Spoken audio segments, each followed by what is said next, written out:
Assalamualaikum warahmatullahi wabarakatuh. Hello everyone, selamat pagi mahasiswa universitas terbuka dimanapun kalian berada.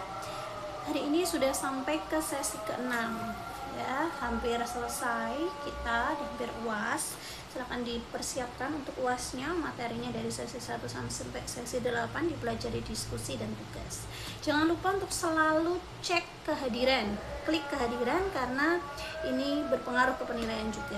Tapi yang paling penting nilai UAS ya. Kalau UASnya itu di bawah batasan yang dipersyaratkan ya berarti nanti tetap kelulusannya di UASnya.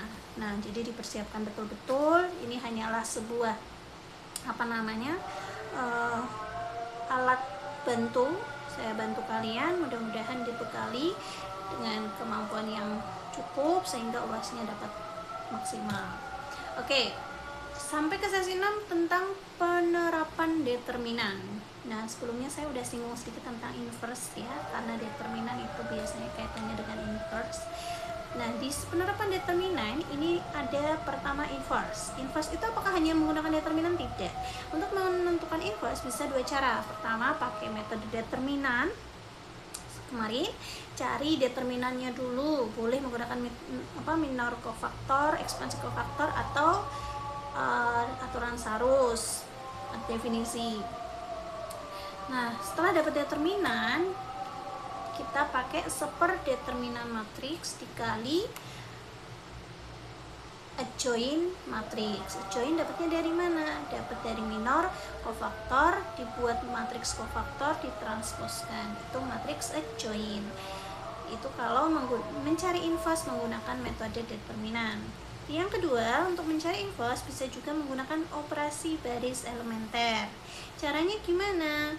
Menyandingkan matriks identitas dengan matriks yang kita ingin cari inverse-nya. Sini matriks identitas, ini matriks yang kita cari. Terus kita lakukan operasi baris elementer atau terbalik juga misalnya. Sini matriks yang kita cari, di sebelahnya matriks identitas, kita buat augmented matrix gitu ya. Nah, terus berarti ini hanya berlaku untuk matriks persegi ya, karena inverse determinan hanya untuk matriks persegi.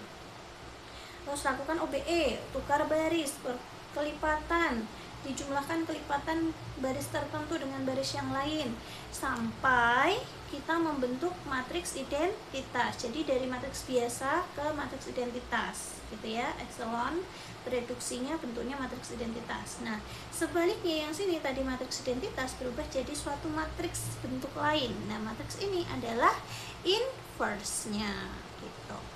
Itu untuk mencari inverse ada dua cara. Terus ada aturan Cramer. Aturan Cramer itu apa? Aturan Cramer itu mencari solusi SPL. Sebelumnya kan kita udah pernah belajar tuh tentang SPL di SMA. Materinya mencari solusi itu bisa pakai eliminasi substitusi. Nah, sebelumnya kita bisa juga cari pakai OBE. Nah, di sini aturan Cramer kita gunakan determinan untuk mencari solusi dari SPL. Jadi menggunakan minor-minor dibagi dengan minor bukan minor ya, determinan dari suatu matriks. Misalnya yang dicari X gitu ya. Tadi matriksnya ini koefisien X, koefisien Y, koefisien Z.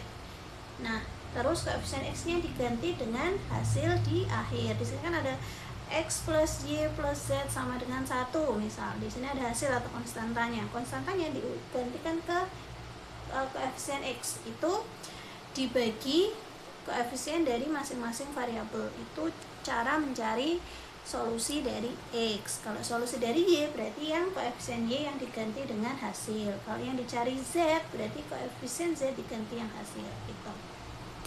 Itu berkaitan dengan koefisien aturan Cramer dan inverse. Silahkan dicoba, dipelajari, dan dikerjakan diskusinya. Terima kasih.